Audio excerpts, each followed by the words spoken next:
মানবতার কবি, দ্রোহ ও প্রেমের কবি কাজী নজরুল ইসলামের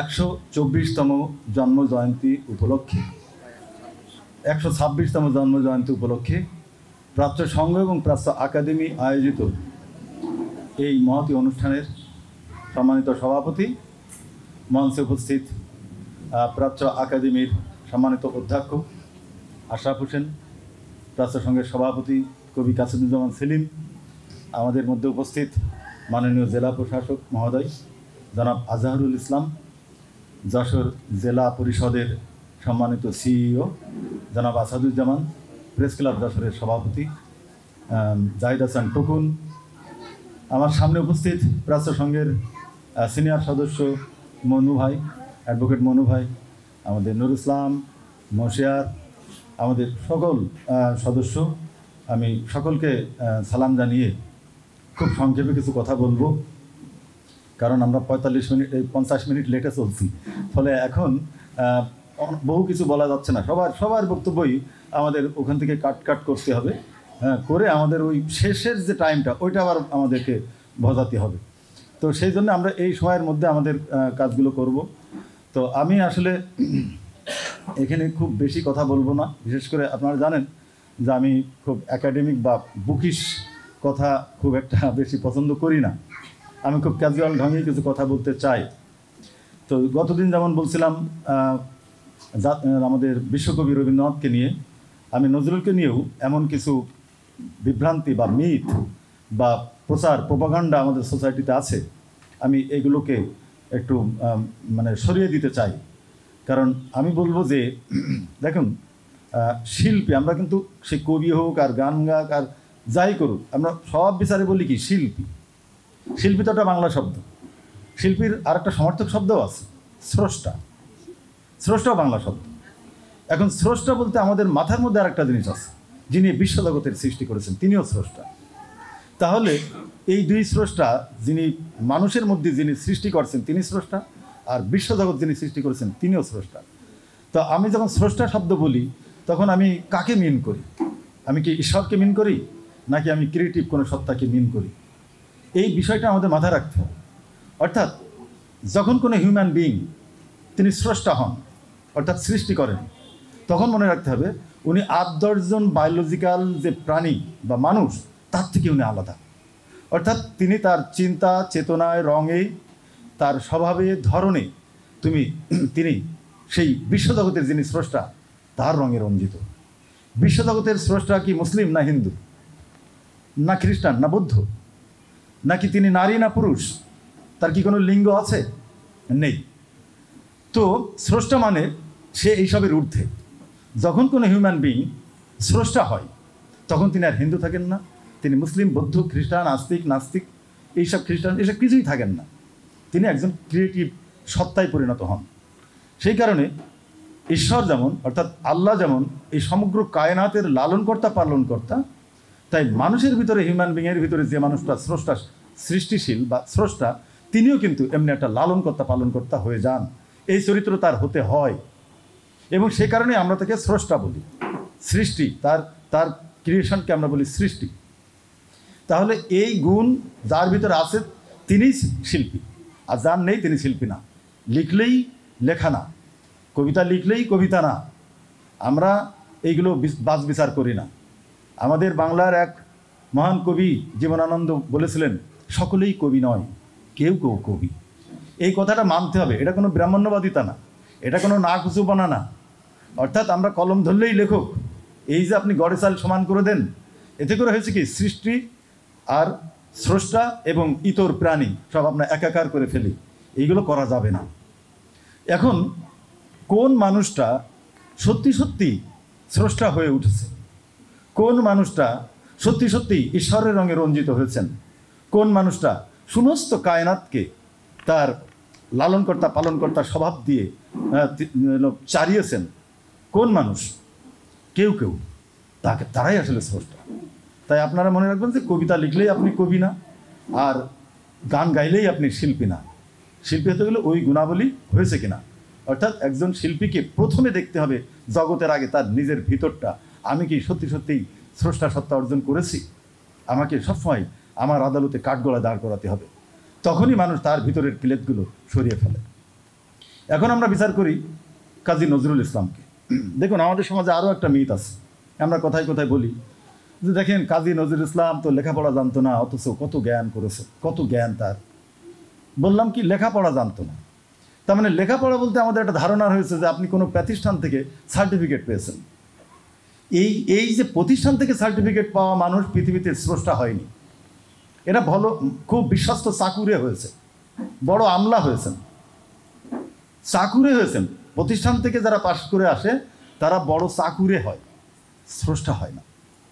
তো আমরা কেউ দেখাতে পারবো না যে বাংলা সাহিত্যে, বাংলাদেশে বাংলা সাহিত্যে অনার্স মাস্টার্স করে বড় কবি হয়েছে, আমরা দেখাতে পারবো না। আর্ট কলেজ থেকে পাশ করে বড় আর্টিস্ট হয়েছে, আমরা দেখাতে পারবো না।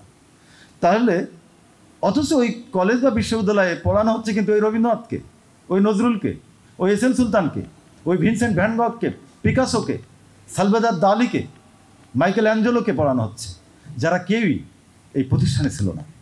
এমনকি আলবার্ট আইনস্টাইন, তারও প্রাতিষ্ঠানিক সার্টিফিকেট ছিল না। বুঝতে হবে যে প্রাতিষ্ঠানিক সার্টিফিকেটের লেখাপড়া মানুষকে একজন দক্ষ চাকুরে বানায়।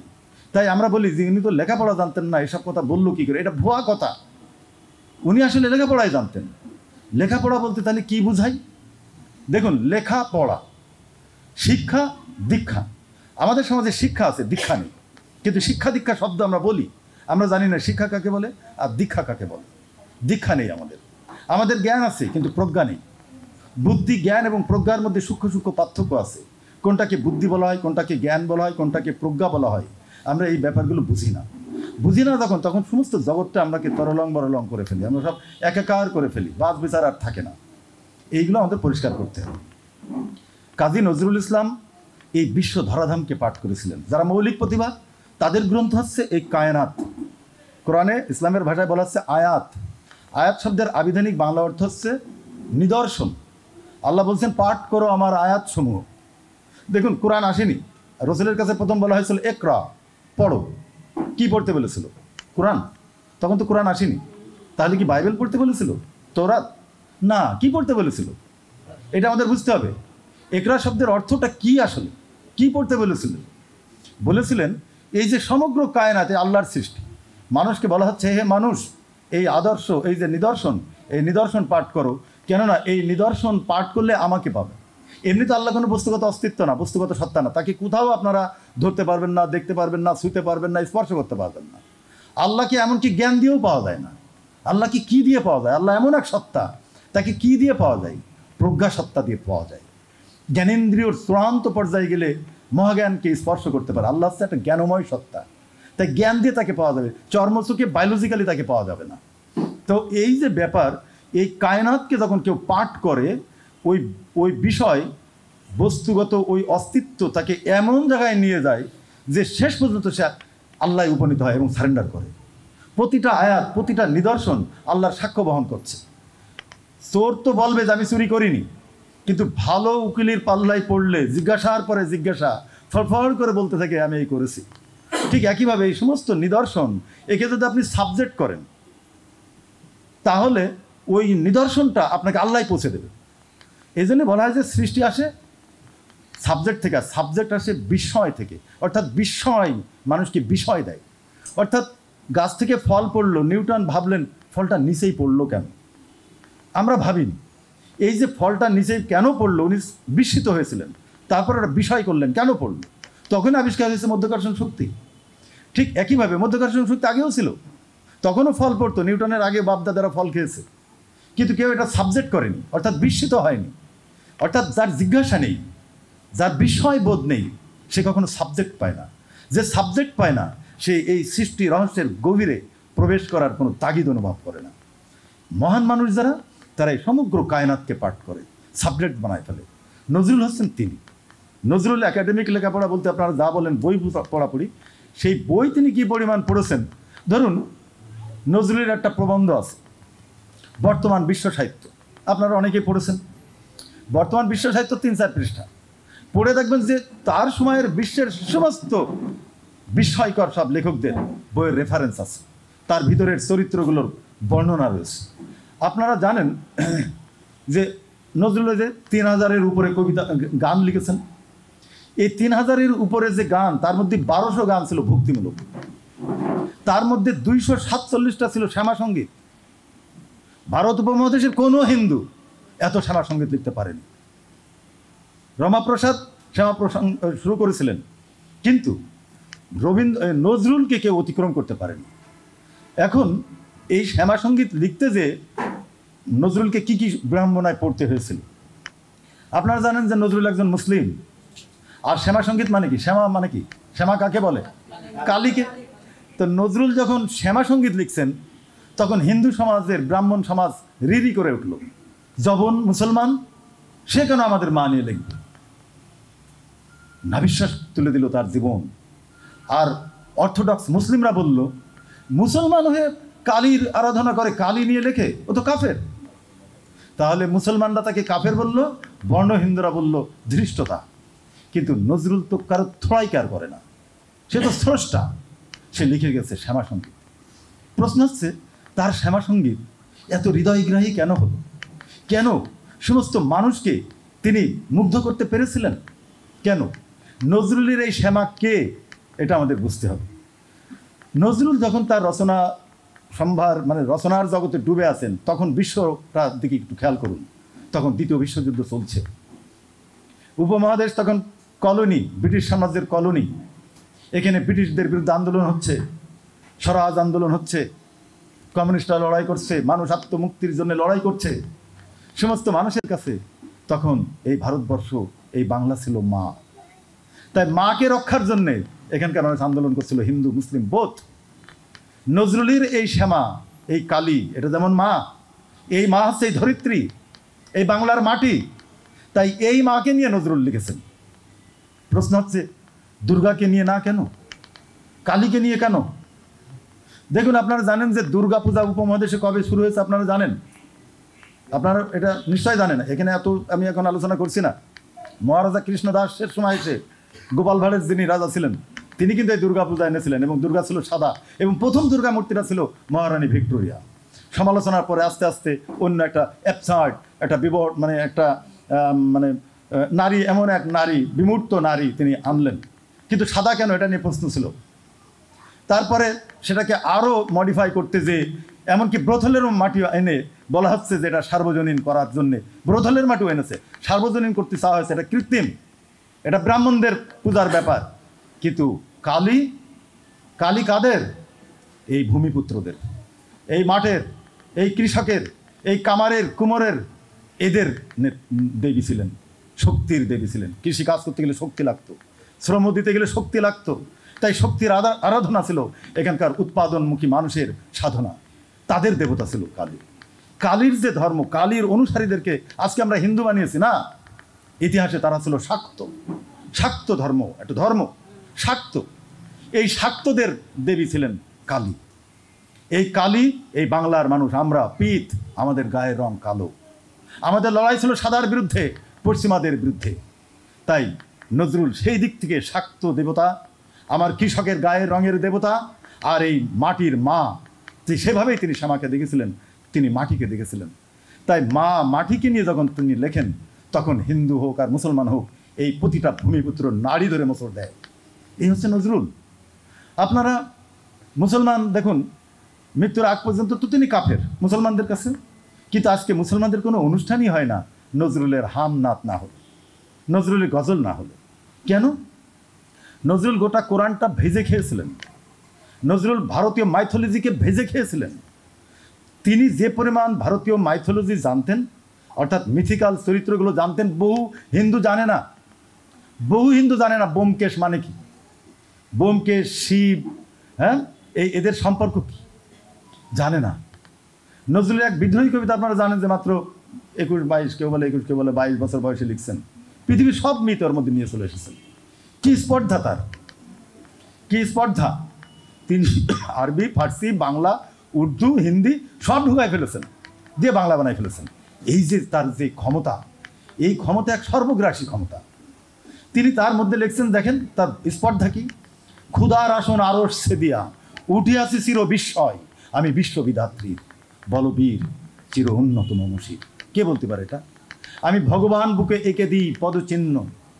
আজকে অনেক হিন্দু মনে করে ভগবান মানে আমাদের ভগবানের কথা বলেছেন, আসলে উনি তো তখন ভগবান ছিল ব্রিটিশরা, তাদের বিরুদ্ধে বলেছেন আমি ভগবান বুকে এঁকে দিই পদচিহ্ন। কীভাবে তিনি আনছেন ব্যাপারগুলো আমরা দেখছি না। কিন্তু আপনারা জানেন রবীন্দ্রনাথের আলোচনায় সেদিন বলতে পারিনি, রবীন্দ্রনাথের নাম তো রবি। রবির বাংলা অর্থ কি? রবি বলতে আমরা কি বুঝি? সূর্য। ফার্সিতে এই সূর্যকে কি বলা হয় জানেন? শামস। শামস। নজরুলের পিতা, এই রবীন্দ্রনাথের পিতা তার সন্তানের নাম রেখেছিলেন শামস, রবি। কেন? এই রবীন্দ্রনাথের বাড়িতে পঠিত হতো হাফিজ, হাফিজ, খয়াম, ফেরদৌসি।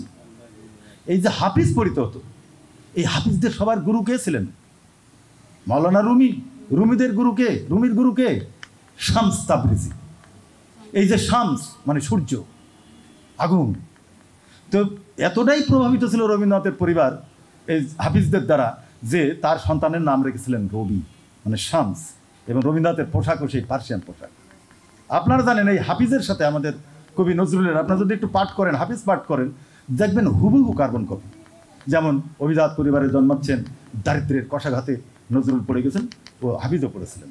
নজরুল রুটির দোকানে কাজ করেছেন, হাফিজও রুটির দোকানে কাজ করেছেন। নজরুল যেমন প্রতিষ্ঠানে থাকেনি, হাফিজও থাকেনি। নজরুল যেমন শেষ জীবনে এসে হয়ে গেছিলেন, প্যারালাইসিস হয়ে গেছিলেন, বোবা হয়ে গেছিলেন, হাফিজও তার শেষ জীবনে এসে বোবা হয়ে গেছিলেন। এই যে জীবনের হুবহু মিল, এটা যদি আমাদের ভারতীয় মানুষের দৃষ্টিতে দেখতাম তাহলে আমরা বলতাম যে বুদ্ধের অবতার আউল চাঁদ, আউল চাঁদের অবতার শ্রী চৈতন্য, চৈতন্যের অবতার লালন। আমরা যদি ওইটা বিশ্বাস করতাম তাহলে আমরা বলতাম এটা হচ্ছে শামস তাবরিজির যেমন অবতার, হ্যাঁ, এই ফেরদৌসি, হাফিজির অবতার নজরুল, আমরা এটা বলে ফেলতাম। অর্থাৎ এই যে উপমহাদেশে এই যে নজরুল কিভাবে তার এই অবস্থা। আরও একটা জিনিস আপনারা দেখবেন, নজরুলের বিকাশ হচ্ছে কখন? রবীন্দ্র যুগে। এই যে একটা যুগ গেছে না, বঙ্কিম যুগ, মাইকেল যুগ, রবীন্দ্র যুগ। একটা যুগ শেষ হলেই না সমাজের ডিমান্ড করে আরেকটা যুগের। নজরুল হচ্ছে সেই মানুষ যে রবীন্দ্র যুগ যখন রবীন্দ্র সূর্য যখন মধ্য গগনে, তখন নজরুল যুগ প্রতিষ্ঠা হচ্ছে। অর্থাৎ রবীন্দ্র যুগ শেষ হয়ে যায়নি, মধ্য গগনে তখন নজরুল যুগ প্রতিষ্ঠা হচ্ছে। নজরুল এতটাই ধূমকেতু, এতটাই ভয়ঙ্কর। এবং আমাদের সমাজে মিথ আছে যে রবীন্দ্রনাথ দেখলেন যে এই নজরুল বড় হলে তো আমি শেষ, সুতরাং তিনি প্রমীলাকে বিয়ে দিয়ে তাকে গ্রিপে আনলেন এবং তারপরে তাকে পাগল বানায় দিয়েছেন। এটা হচ্ছে অশিক্ষিত মূর্খদের কথাবার্তা। ঠিক আছে? অবশ্য সমাজে এমন এক সাম্প্রদায়িক অবস্থা তৎকালীন সময় যে হিন্দুত্ববাদীরা তৈরি করেছিল, যার প্রেক্ষিতেই তো আমাদের ভারত ভাঙতে হলো। ফলে এই সময় মানুষ এভাবে নেওয়াটাই ছিল স্বাভাবিক। সেই জন্য আমি মূর্খও বলতে চাচ্ছি না, আমি বলছি যে এটা মানুষ আবেগে এইভাবে বলেছিল, কিন্তু মোটেও তা নয়। আপনারা জানেন যে বিদ্রোহী কবিতা রচনার পরে রবীন্দ্রনাথ ঠাকুর এতটাই মুগ্ধ হয়েছিলেন যে রবীন্দ্রনাথ ঠাকুর তার পরের বইটা কবি নজরুল নামে উৎসর্গ করেছিলেন। সুতরাং আমরা এই স্রষ্টাদের মধ্যে, সৃষ্টিশীল মানুষের মধ্যে কোনো বিভেদ টানতে যাব না, কারণ সে তো হিন্দু না, সে মুসলিম না, সে মানুষ। সবার উপরে মানুষ সত্য, তাহার উপরে নয়। তাই আমরা এই নজরুল এবং রবীন্দ্রনাথকে এবছর এই জন্যই আমরা প্যারালালি খুব তুলনামূলক আলোচনা করতে চাচ্ছি যে এ দুটোই আমাদের সম্পদ, এ দুটোই আমাদের আত্মপরিচয়, এ দুটোই আমাদের অহংকার। এটা দিয়ে পৃথিবীতে আমরা আমাদেরকে উপস্থাপন করি। তাই এর মধ্যে কোনো রকমের বিভেদ আমরা সৃষ্টি হতে দেব না। আমাদের এই সম্পদ আমরা চোখের মনির মতো রক্ষা করব। আপনারা বক্তব্য শুনেছেন, এই জন্য আপনাদেরকে গভীরভাবে ভালোবাসা জানাচ্ছি। আল্লাহ হাফেজ।